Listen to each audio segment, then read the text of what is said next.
डरपोक खरगोश। एक जंगल में एक खरगोश रहता था। वह बहुत ही डरपोक था। कहीं जरा सा भी आवाज़ सुनाई पड़ती तो वह डरकर भागने लगता। डर के मारे वह हर वक्त अपने कान खड़े रखता, इसलिए वह कभी सुख से सो नहीं पाता था। एक दिन खरगोश एक आम के पेड़ के नीचे सो रहा था। तभी पेड़ से एक आम उसके पास आकर गिरा। आम गिरने की आवाज़ सुनकर वह हड़बड़ाकर उठा और उछलकर दूर जा खड़ा हुआ। भागो भागो, आसमान गिर रहा है, चिल्लाता हुआ सरपट भागने लगा। रास्ते में उसे एक हिरन मिला। हिरन ने उससे पूछा, अरे भाई, तुम इस तरह भाग क्यों रहे हो? आखिर मामला क्या है? खरगोश ने कहा, अरे भाग भाग, जल्दी भाग, आसमान गिर रहा है। हिरन भी डरपोक था, इसलिए वह भी भयभीत होकर उसके साथ भागने लगा। भागते भागते दोनों जोर जोर से चिल्ला रहे थे, भागो भागो, आसमान गिर रहा है।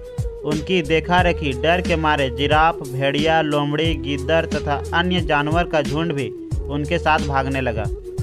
सभी भागते भागते एक साथ चिल्लाते जा रहे थे, भागो भागो, आसमान गिर रहा है। उस समय सिंह अपने गुफा में सो रहा था। जानवरों का शोर सुनकर वह हड़बड़ाकर जाग उठा।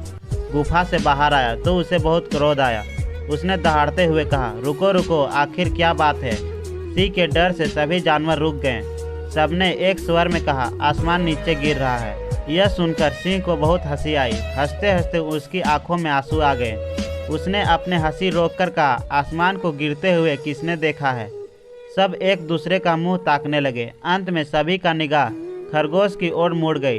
तभी उसके मुंह से निकला, आसमान का एक टुकड़ा तो उस आम के पेड़ के नीचे गिरा हुआ है। अच्छा चलो, हम वहां चलकर देखते हैं, सिंह ने कहा। सिंह के साथ जानवरों की पूरी पलटन आम के पेड़ के पास पहुंची। सबने इधर उधर तलाश की, किसी को आसमान का कोई टुकड़ा कहीं नजर नहीं आया।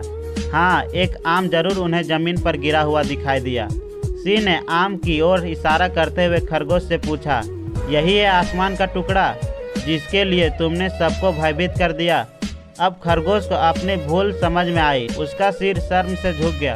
वह डर के मारे थर थर कांपने लगा। दूसरे जानवर भी इस घटना से बहुत शर्मिंदा हुए। वे अपनी गलती पर पछता रहे थे कि सुनी सुनाई बात से डरकर वे बेकार ही भाग रहे थे। इस कहानी से हमें यह सीख मिलती है कि सुनी सुनाई बात पर विश्वास नहीं करना चाहिए। तो दोस्तों, आपको यह डरपोक खरगोश की कहानी कैसी लगी? कमेंट करके जरूर बताइएगा।